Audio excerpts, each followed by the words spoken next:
going. First webinar that we're doing with Davis Advisors here at Lead Lag Media.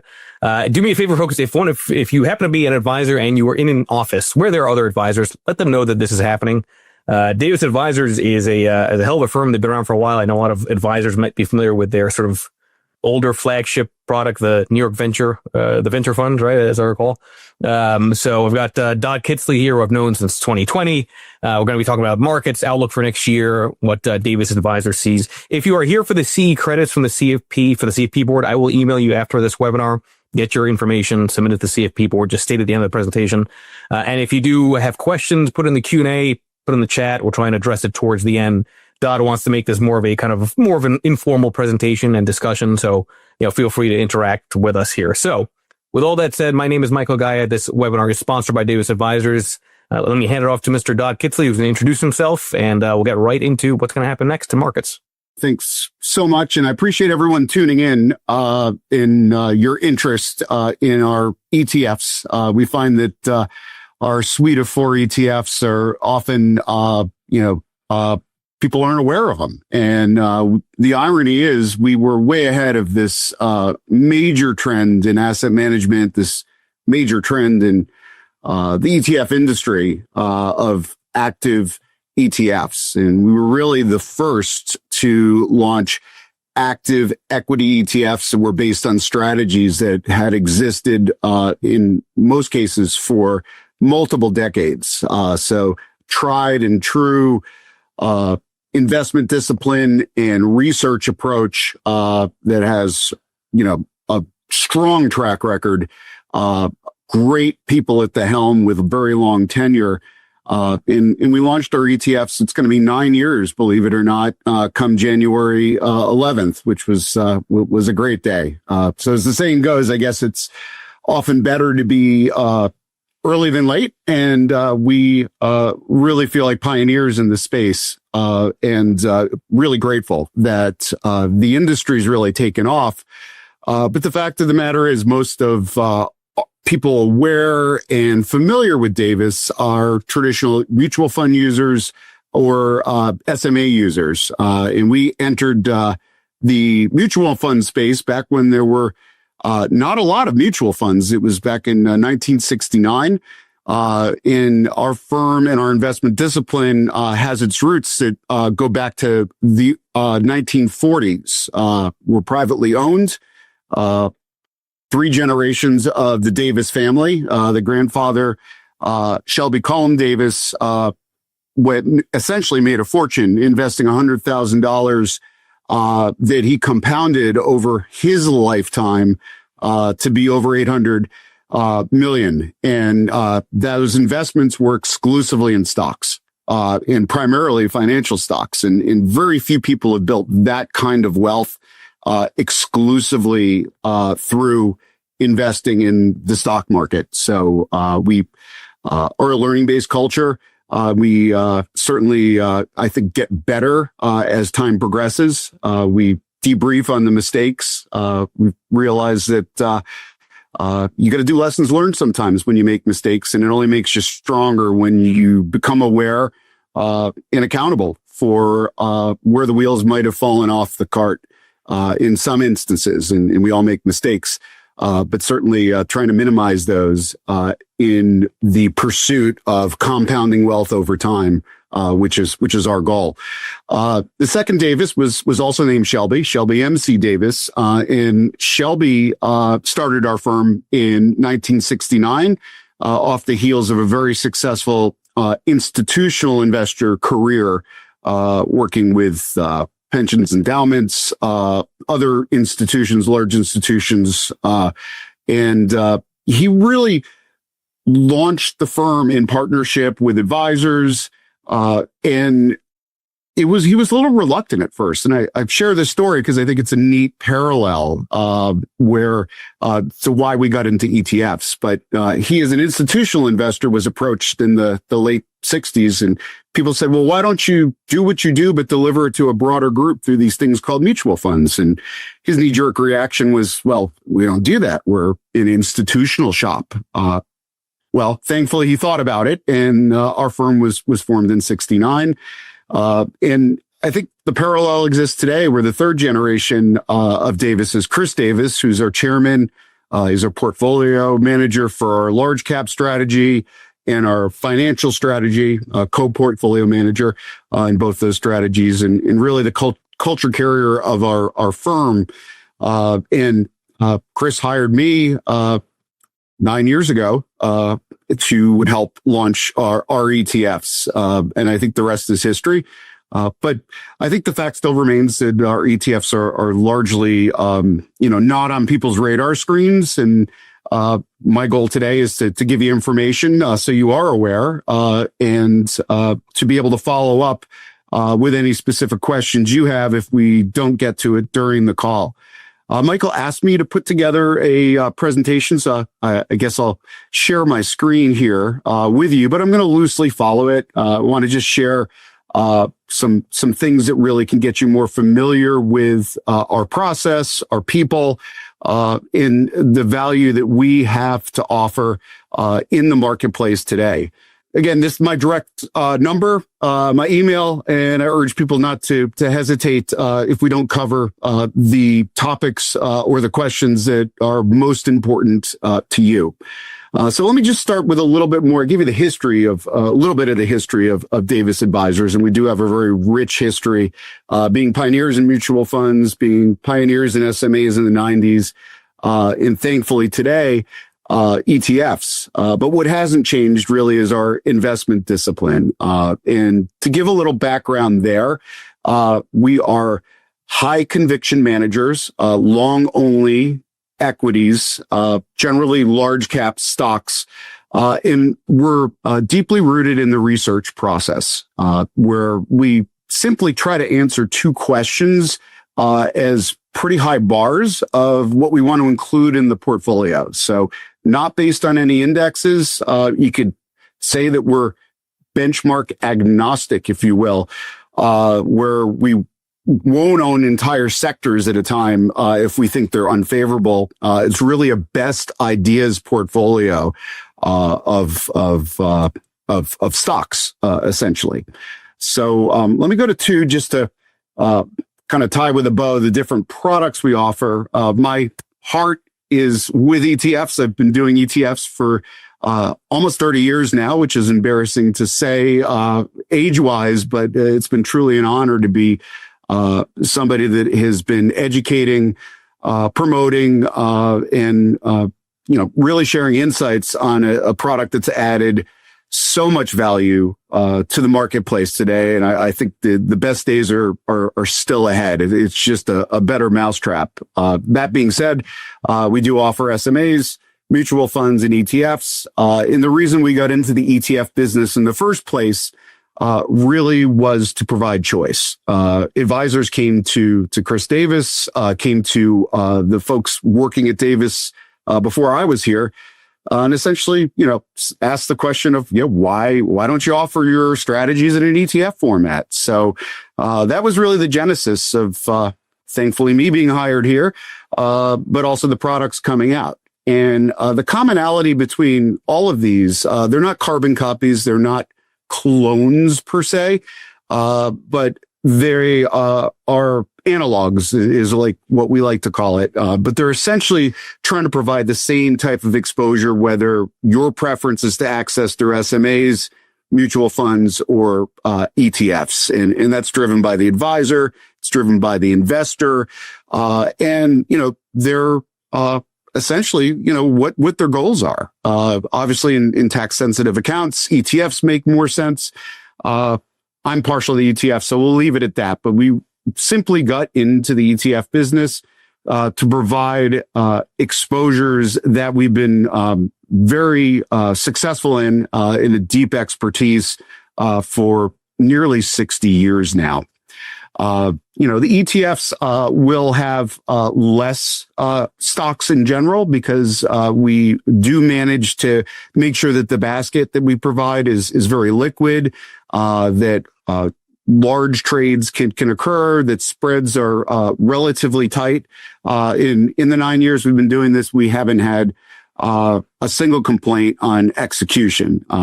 Standard rules apply, use limit orders. Don't buy at the market open or the close for obvious reasons, so that the trading community can really get a sense for what's in the portfolio and what its valuation is after the market opens. And there's often a lot of influx of trading near the close. So if you follow those rules, you're going to be in very well stead. The ETFs have got a strong track record of very little, if zero, capital gains in each and every year they've been around. So a strong, almost 9-year track record now there. So let me get back to kind of what do you get when you buy a Davis portfolio? And I really want to focus on our large cap strategy. That's the one that's been out the longest, really, since 1969. In these examples, I will often interchange the portfolio SMA, the fund, or the ETF. It's really more for compliance reasons, but you're going to get the same type of exposure regardless of the wrapper that you're using.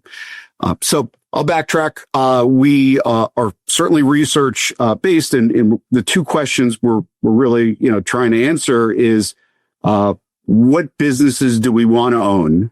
And the second is, what do we want to pay for them? And I would say that if you were to characterize us in the value landscape, Davis is clearly in the relative value type of camp. We want to buy great businesses at fair prices. We don't want to buy fair businesses at great prices. So we're not picking up the cigar butts, the stocks that maybe are trading at a very low valuation, and rightfully so, because they're impaired businesses. What we're looking for is really the growth in value and the value in growth. So while we think we're clearly in the relative value, large cap value camp, many advisors, many investors use us for their core exposure. So what do we look for in a business? In this kind of sums up the characteristics that we're looking for. We're looking for businesses that are have competitive advantages that are sustainable, that are going to be compounding machines over time in their business. So we think about businesses very much like Berkshire Hathaway does, in that for every stock that we buy, we assume that, hey, we're going to buy the entire business. So we look at it that way. And I think taking a very long-term approach, because we are very long-term oriented and have relatively low turnover, we deeply research these companies that are going to be high quality, strong balance sheets, excellent management teams with a proven track record, fair executive compensation, strong cultures, and again, competitive moats, strong competitive moats that are sustainable over time. What you get from that, and we'll go into the holdings and the portfolios a little bit, but you're essentially getting again the growth in value and the value in growth. So it's not a traditional all low PE stocks with kind of not great earnings. It's certainly not a go-go growth where earnings estimates are kind of exaggerated and unsustainable over long periods of time. Our research team, average tenure has been nearly 15 to 20 years with the firm and being together. They hold themselves accountable to really be in the top decile of knowledge of any business that we buy. So we spent a lot of time with Google before its IPO. We didn't invest initially at the IPO, and that was a mistake we learned from. But it's one that is in our portfolios today. Not a traditional growth name, Alphabet, but it's one that we do see that the higher valuation in that stock is certainly justified, in our opinion, going out 3, 4, 5, even 10 years in a lot of instances. We'll own some very attractively valued stocks relative to the market too, and with less growth, but still find that those businesses are sustainable, and maybe they're discounted a little bit too much to its price at the current time. So our average holding period is relatively long. We do true up positions, businesses that we really own, very much like a company buying back stock when they have serious conviction that, their business is, undervalued at the time. So, we are stewards, first and foremost. And I think another differentiator, I know I'm throwing a lot at you here, but I want to cover the bases so you really get a feel for who we are. We eat our own cooking. We are the largest shareholder. The firm is the Davis family and the foundations that we represent. About just under $3 billion of the 30 that we manage is firm, family, and employee money. So we truly do eat what we cook. And that's really unique, I think, in this industry where, we're going to make the right decisions because we're not managing money for our shareholders. We're managing money alongside our shareholders. And the fiduciary standard is one that we take very seriously. It's not to say that we're sometimes out of sync with the market, especially when the market gets a little long in the tooth, as it has, in our opinion, over the last say 10 to 15 years. It's been an abnormal period. I think everyone would agree with that, where there's been some major excesses in the marketplace. But we're undergoing some significant transitions right now that we believe we're entering a period where fundamentals truly do matter. It's not just stocks that are great stories that everyone wants a piece of and get bid up so high that they all of a sudden become unattractive investments, yet still very desirable businesses to be in. And that's not something that we will ever invest in, and is often a trigger if a company becomes too highly valued to lighten up or exit the position. Which is a good problem to have, I suppose. So second question is, what are we going to pay for it? And I think I covered that pretty well. But happy to expand on that in Q&A, in terms of sell discipline, in terms of, valuations. But, bottom line is we look, at all the companies relative to each other. And what is the expected long-term IRR? So free cash flow is something really important to us, as well as a lot of the qualitative things that I don't think anyone could ever capture in a stock screen. We certainly do screen for the characteristics that I talked about, like high quality, moats, those sort of things. It is a sourcing and idea generation process, but it really ends there. And our guys are out on the road. Our guys and gals are out on the road, meeting with management teams, meeting with CEOs, competitors, customers, time and time again, to really get a great 360 view of every business that we're investing in on behalf of our shareholders. So from a top-down perspective, and this is the way I always viewed the world, being in the ETF business for so long that was largely active until relatively recently, at least materially. So if you were to really characterize what the output and what you're getting when you buy a Davis portfolio such as DUSA, you're getting a portfolio that is, again, best ideas of a highly rigorous investment discipline. So anywhere between 25 to, in this case, is the mutual fund, 43 stocks. So it's very selective. And we firmly believe that we've entered a period where rising tides is not going to, rise all the boats. And what you don't own is going to be just as important as what you do. And we can't say that for every time period we've been in, but over economic cycles, that certainly pays off, and I think has been one of our secret sauces. We call it time arbitrage, if you will.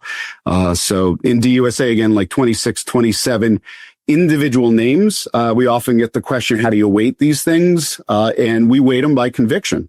We generally won't let a position run up to over 10%.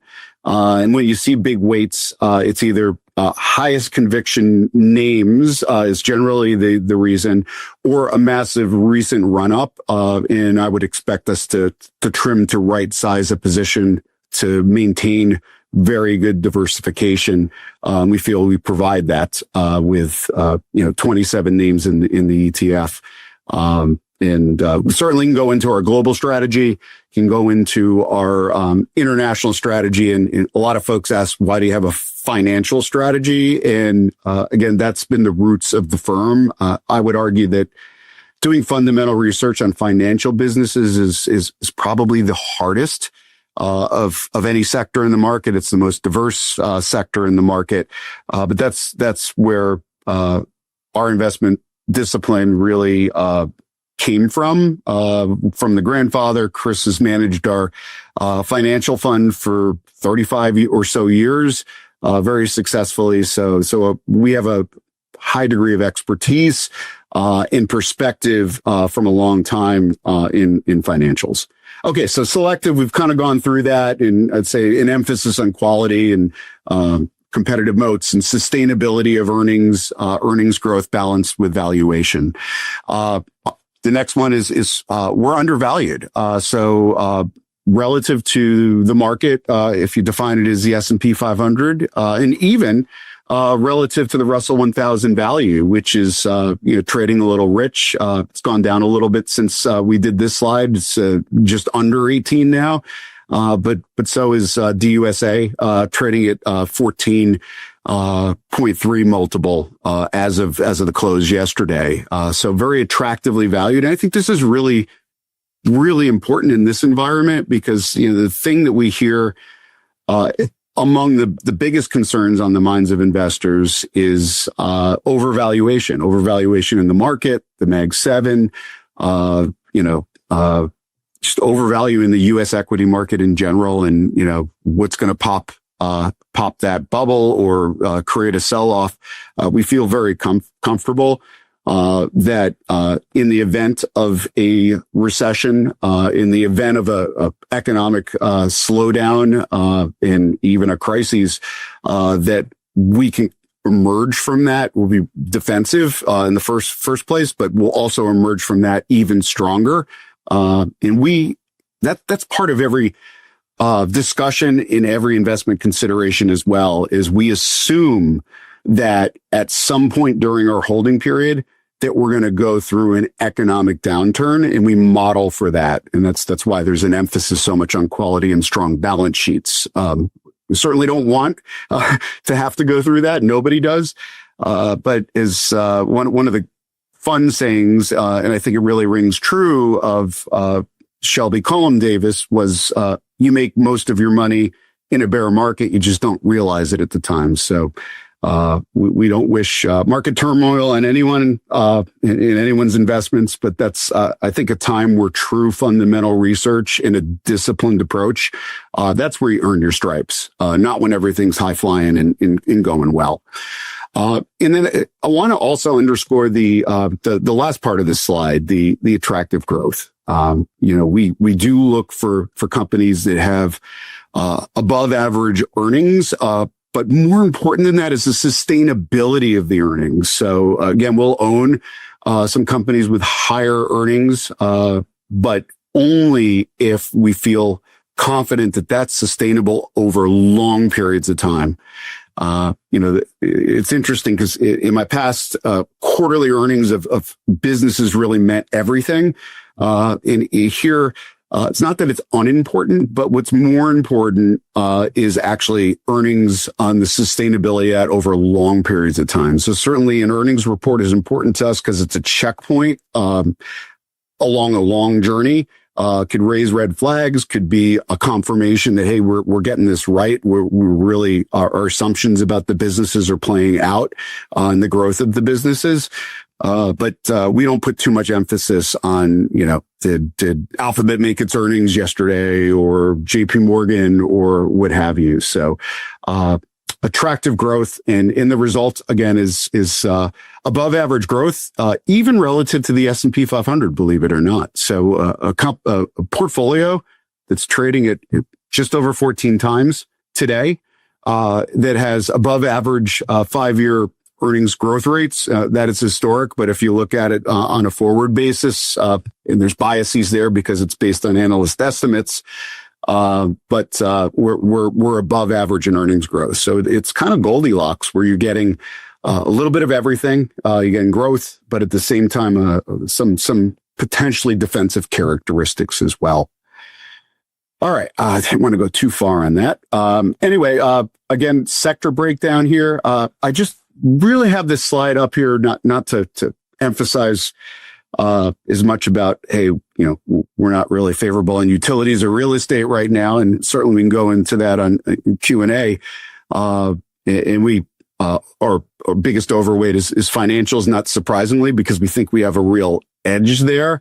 I think the information technology bars are a bit misleading because of the classification of companies like Meta and Alphabet in the realignment there. So we still think of those as largely technology companies. But the real point here, and this does change over time, is that we are completely benchmark agnostic, and I think that's something that really makes Davis, DUSA, and our large cap portfolio so special and so unique, is that we're so different than anyone else. And it goes along with the saying of, you can't expect different results or extraordinary results if you're doing what everyone else is doing. And that leads me to, how are people using our portfolios? Well, because we're so unique, for investors that are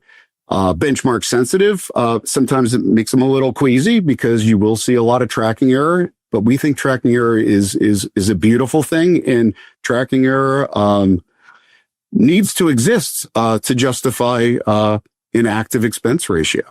So that's one thing that I think really differentiates the long-term outperformers over time. If you're going to benchmark hug, you've no business being an active manager in most cases. And the trade-off for an investor is S&P 500 at 3 basis points or Russell 1000 at 8. So anyway, we don't want to belabor that, but a great thing that ETFs did was really let indexing be an option to inferior active management. And there's a lot of bad active out there. I was shocked when it came to Davis because I, again, came from the indexing side, but I really started to get religion and understand that there is a place, and I think everybody's portfolio for long-term investors, those that want to compound wealth over time, there's a place for active. A lot of folks are using us in conjunction with index-based products, with other managers. If you look at us relative to some of the very popular large cap ETFs that are active, like a Capital Group ETF, for example, very little overlap. So you're getting something very different that gives you a couple things. The opportunity to zig when the market zags, or have positions that are going to, I don't want to say offset, but offset risk a little bit. And yet be able to outperform over time, if you're doing something different than the market, in a very thoughtful, methodical way. And that's again, something I think that you get, in enormous amounts, by, investing in Davis ETFs and in funds. So I talked about active share, 86%, in our large cap portfolios, DUSA. This usually is pretty consistent across the board, because of our very nature of having a concentrated portfolio of, again, 25 to say 35 to 40 names, and really being very research driven. And for the names that we do have that overlap, the weightings are often very different because we don't think market cap or the size of a company really should define the opportunity. And essentially, don't get me wrong, I love indexing. I think there's a time and a place for it. But if you really take a step back and think about what is your strategy in a market cap weighted index, it's allocating more money to the companies that are bigger, but also allocating more money to the companies that have grown the most from a stock price perspective over time. And a more expensive company, a company that just went up, is when you're allocating a lot more to over time, and sometimes that strategy doesn't necessarily pay off or be really kind of risk intentional, if you will. So let me just move on here. Performance. This is a mutual fund. I wanted to show a long-term track record. We certainly take our lumps during a momentum-based market, but use that as an opportunity to really position the portfolio to have a strong performance. And we're in just that period right now where we're seeing so many transitions from, rates going from nothing to be more normalized. And that is weeding out a lot of things and making fundamentals matter more. We're in a period where globalization has certainly slowed, almost stopped, and that's created things. And we're in a period where AI is something that is fundamentally changing not just technology, not just the chip makers, but every single business. And we all feel that. Maybe it's a statement of the obvious, but AI is something that in recent year has really become a fundamental question again when we're considering any line item, any business to add. How will it impact? Financials is a great example here, where we think, scale, certainly helps, where you can buy or build, things through technology and AI, gives some of the larger banks, for example, some competitive, advantages.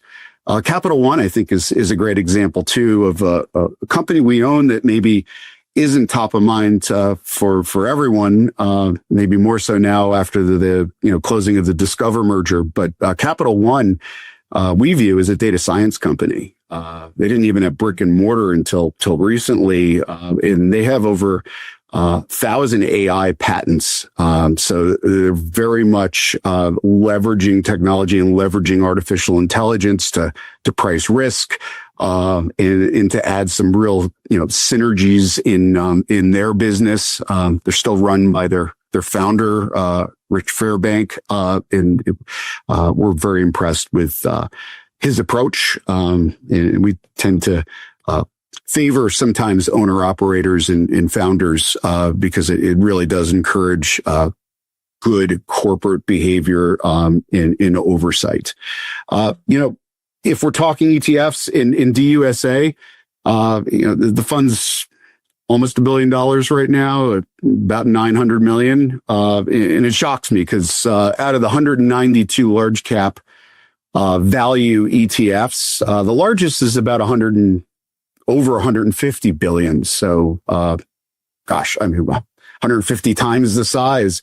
But DUSA's a very strong track record too. So out of the 192 large cap value ETFs, it's the 8th best performer on a 1-year basis. We're including active and passive here.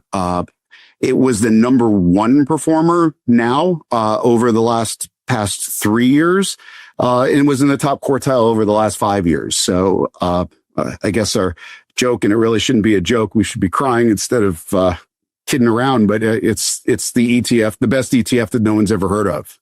So we urge you to take a look. If what we do resonates with you, you need more details.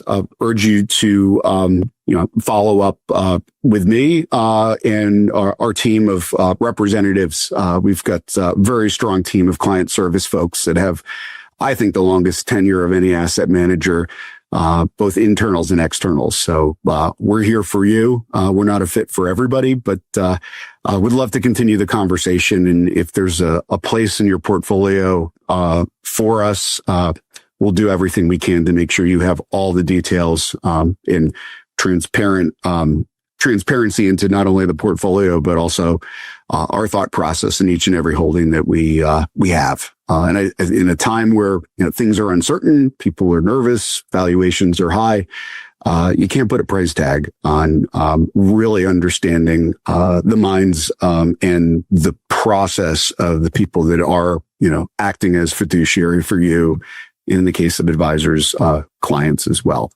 I've got a lot more slides here. I know we're at like 36 minutes. There's some here, kind of describing the last, really kind of challenging period coming out of the dot-com bubble and where we can shine. It was New York Venture Fund because the ETF hadn't launched until 2017. But we can kind of continue this conversation as a follow-up or in the Q&A period. And I do have a bunch of slides as well on how we think about AI and how that kind of fits within our decision-making and investment discipline, because it is kind of a new addition, even though we're true and tried in terms of asking those two basic questions that we try to answer, in committing to really be in the top decile of knowledge of the businesses we own. We also are a learning-based culture and will evolve over time. So, with that, Michael, I'm going to turn it back to you to moderate, ask questions. I'm around here and would love to hear what's on people's minds. And by the way, folks, if you want to get access to the deck, just shoot me an email, respond to the Substack post that I put out. And I'm sure Doc can get those to you. I see a couple questions. Ray, good to see you, by the way. Ray Scheimer here. His comment here, it seems like over a long time frame, years, the exposure to financials, while still high relative to indexes, is less than it used to be, now around 30 as compared to around 50% in the past. Yep. So long-term change or change to the opportunities that you're currently seeing? Yeah, it's a great question. We often hear, people take a glance and they're like, well, you're always overweight financials. And they think we cover a little bit of that. We do think we have an edge and there's enough companies in there to select from to really feel like we've got some good ones in most market conditions. And financials are so misunderstood. But we have, pared back pretty materially, even though it is our largest overweight still. That's been largely on valuation. We exited positions in like, JP Morgan because it ran. It was such a great performer. We've lowered our weights, and pared back in some of the big names. I mean, with 40-50% runs. We always balance that question on a daily basis of, does the valuation justify the earnings growth that we're seeing? And, in the case of financials, surprisingly, because, they are largely viewed as either boring or part of the problem, not part of the solution. But they have been part of the solution since the global financial crisis in most instances. So, we pick our spots. People are like, well, with higher rates, that's going to be, sometimes beneficial, but, with higher rates and pressure on credit and credit losses, why you're still high. That's not really driving it as much as valuation in the moves. Question from Jay about the overlap between New York Venture and the financials fund. Between the financial, it's largely everything you get in the financials fund. By and large, there are a few exceptions, and the beauty of ETFs is you can see this, right? The financials fund is a little bit more diverse, but it's going to rhyme pretty darn closely. So you can certainly just download from our website. It's davisetfs.com, DFNL. Into USA and see that difference. But, if we've got our top picks, the highest weights that are in the financial fund, most certainly will, be in, the USA or New York Venture. And then a follow-on question from Jay, thoughts on AI, because no one ever talks about AI. So it is curious. It's interesting. Nobody does, right? Yeah, right. But I think from your perspective, as a very serious active shop, Yeah. Again, we look at a couple different ways, beyond the darlings, beyond the high flyers or the big names like NVIDIA. And don't get me wrong, we think NVIDIA is a wonderful business, but we think some of the, baked in growth assumptions on its valuation are just not sustainable. I mean, historically, companies to be able to maintain margins and earnings growth that NVIDIA is having right now, in many of the other chip players and others, is we think a little bit risky and certainly a little bit long in the tooth in terms of assumptions. So we played a different way within technology, and I've got a few slides on this that Michael can send to you, or please ping me. I'll shoot you the deck as well. We've written a lot about this. Chris wrote about it a lot in his commentary that's on our website as well. But we like the picks and mortars a little bit. So Applied Materials has been a company that makes semiconductor manufacturing equipment and is going to benefit, from the growth in the demand for AI, isn't at quite that same kind of valuation. We started to scale into some energy companies. Again, we were completely out for a few years for the demand on energy, but we're picking our places there. Capital One, I mentioned, we think is a bit of an AI play, given all their patents and their leveraging of. Meta is another big one. So we have a whole host of these, and it's, Chris always says investing is the art of the specific, and it truly is. At least here it is. Meta, we think, is going to benefit tremendously because of their use of AI in terms of driving higher margins in their advertising. And it really, with the over 3 billion users and them collecting data on this worldwide. I mean, everyone thinks of, Meta, Facebook is being kind of a U.S. thing, and the U.S. is a smaller part of their overall business. So they've got a lot of growth opportunity there too, because of their user base and their ability to leverage AI to demand higher margins and more sustainable margins from an ad perspective. We'll wrap it up with one more question. I think this is a interesting question because it is on most people's minds, because you talk about fundamentals and valuation. From Steven here, do you think that the Buffett indicator, U.S. GDP versus market cap, is outdated due to many multinational corporations generating revenues overseas, or does it still point to overvaluation in the overall market? Now, very specific question, but I do think it's interesting to hit on, because to a lot of people, it looks like everything's overvalued, but it keeps staying overvalued and gets more overvalued. So is it really overvalued, or is the indicator broken, right? And it's like, Yeah. I guess I'll answer a couple different ways. I mean, the easy way out is go on our website. We actually have the Buffett indicator in Chris's commentary. And we do think, that it's not outdated. It's not something we rely on, but we're not, investors in the overall market. Again, we see some unbelievable opportunities out there, but the market as a whole, just the way it's weighted and defined by the indexes,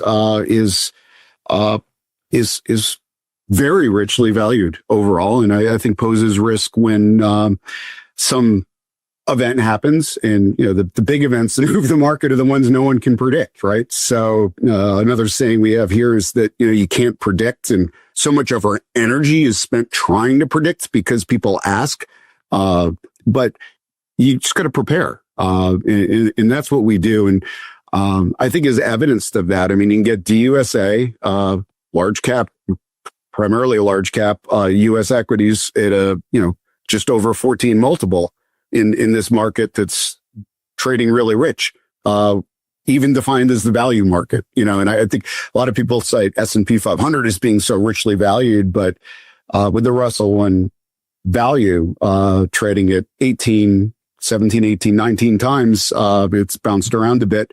That's pretty rich when you think about you're buying value stocks. And it's one of the reasons why we don't own utilities, because in a lot, another cautionary tale, and it's in the deck. And sorry, we didn't have time to get at it. I get a little verbose sometimes, but,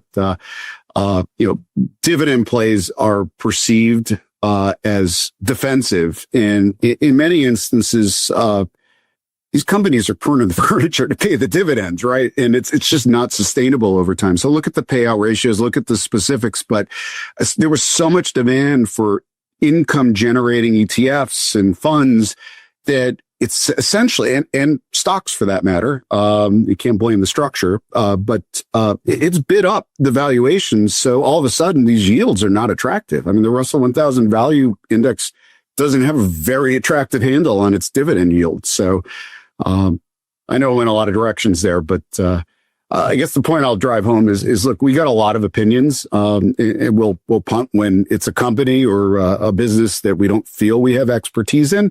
But we do have a lot of opinions in surprising areas, like the heck's Davis, a value manager, talking about AI for. But I think that's our value add, right? Is to share your expertise in certain areas and share your perspective when it differs from many other managers that you're using or approaches or your own. And you only learn through discourse and understanding the other side to really make moves. So. I think that's a good place to wrap up this webinar. Appreciate those that attended. Again, if you want the deck, just shoot me an email. I will email you for the CE credits for those that need that or want that afterwards. Special thanks to Dodd Kittsley, to Davis Advisors, and I'll see you all in the next webinar. Thank you, Dodd. Appreciate it. Thanks, everyone. And Michael, I really appreciate this. It's an honor to be on your show. So appreciate it. Thank you, everybody. Cheers.